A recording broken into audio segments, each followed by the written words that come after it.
Welcome to the From Scratch Body. I'm Liv. We are talking sourdough starter today, and you may have ended up here if you feel like there's something that's not quite right with your sourdough. You're not really getting it up to the right consistency and behavior so that you can use it to bake with. And that is frustrating, I know. But normally, for most of the things that you are wondering about, there's quite an easy fix. And to try and save you a bit of time, I'm just going to say straight away that you are probably needing to feed it, or you need it to be in a different temperature. That is quite often the answer. Often for me, it's a higher temperature because where I live, it's not always that hot. But I'm sure that in other parts of the world, it might be too hot.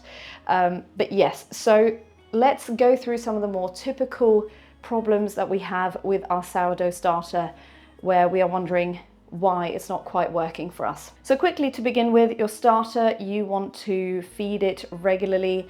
For me, I keep it in the fridge because I don't bake that often. I bake maybe once a week or once every 2 weeks. And so I keep it in the fridge. Then I don't have to take such careful care of it because it's kind of just staying the same in the fridge. It's kind of dormant, and I can just take it out in good time before I want to use it, get it to room temperature and feed it. So when I feed it, I take some of the starter out, just a small bit of the starter out so that we can get some more new bacteria in. I use 1/3 cup of filtered water and 1/2 cup of protein-rich flour, strong bread flour, and I mix it well and I let it stay somewhere that's nice and warm.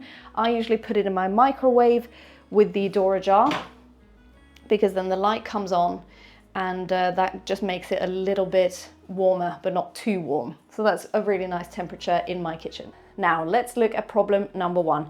You've done all of those things. You've fed it, you've put it at a good temperature, and it's just not bubbling. It's just kind of dense. It's just not really happening. It doesn't feel like it's alive.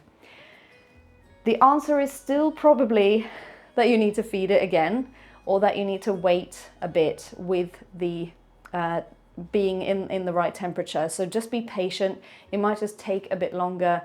If you have a specific plan of when you want to bake for, just make sure that you kind of start this whole process of taking it out of the fridge, if it's not in room temperature all the time, to make sure that you get it up to the temperature that you need. Also, if it is very dense, you might just need a little bit more water. Just try to trust your gut with it, and the gut that we are healing by making sourdough. Try to trust your gut, and if it feels like it's a bit hard, it might just be just like, you know, when you're cooking. If it's too dry, add some water. It can be the same with the starter. Add a bit of water if it feels a bit too dry. Similarly, if it feels really wet, then you can add a bit more flour. Another problem can be it does not pass the flow test. So you have a sourdough that is bubbling, something is happening, it feels like it's alive. It smells quite nice, which is one of the criteria. You want it to smell quite nice and sweet and yeasty, but then judging exactly how it smells can be hard sometimes. So you do the float test, which you've heard me talk about before if you've seen any of my other videos. A glass of water, you put a little bit of the starter in there. If it floats, it's ready. It's definitely ready to bake with. If it drops like a rock to the bottom, then that indicates that it isn't quite ready. So if you have that, you're like, oh, but it looks ready. I thought it was ready, and then it drops. You just need to feed it and give it more time at room temperature. It will get there. If it is bubbling and it looks alive, then you are very close. So don't give up. That means that it's nearly there. Just keep an eye on it. Keep doing the float test. And there's nothing, you can't lose anything from feeding it, basically. If it starts getting really full, then just take a good chunk of the more old starter out and introduce some new bacteria, some new stuff in there. Basically, all you're adding is flour and water, so you know it doesn't seem like you're adding anything very new, but the bacteria that you are putting in here is all around you. You cannot stop bacteria from coming in here. That is precisely what we are doing. So whenever you feed it, you are introducing new bacteria that can help it come alive. So feed it and have patience. You might have experienced that it has a layer of brown liquid on top and it doesn't smell very nice.